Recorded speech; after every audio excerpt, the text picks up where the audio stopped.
Hello guys, നമ്മുടെ അയച്ചുട്ടിക്കും വൈകിട്ടായപ്പോഴേക്കും പനി വന്നു. ഭയങ്കര പനിയാണ്. പിന്നെ മുഖം ചെറുതായിട്ട് വീർത്തിരിക്കുന്നുണ്ട്. നമ്മളങ്ങനെ രാത്രി തന്നെ ഹോസ്പിറ്റലിലേക്ക് വന്നു. ഇവിടെ വന്നപ്പോൾ മംസ് എന്നാണ് പറഞ്ഞത്. രണ്ടാളുടെ കവിൾ അങ്ങോട്ട് വീർത്ത് വന്നിട്ടുണ്ട്.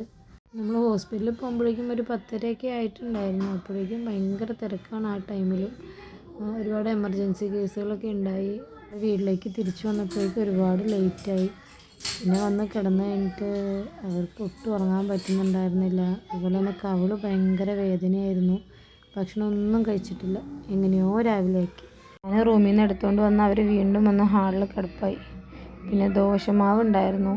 ഞാനത് നെയ്റോസ്റ്റ് പോലെ കടയിലുണ്ടാക്കുന്ന സെറ്റപ്പിലേക്കൊന്ന് മടക്കി വെച്ച് അവരെ അട്രാക്റ്റ് ചെയ്യാൻ പാകത്തിനൊക്കെ ആക്കി അങ്ങനെ കൊണ്ടുപോയി കൊടുത്തു. പക്ഷേ അതൊന്നും ഏറ്റില്ല.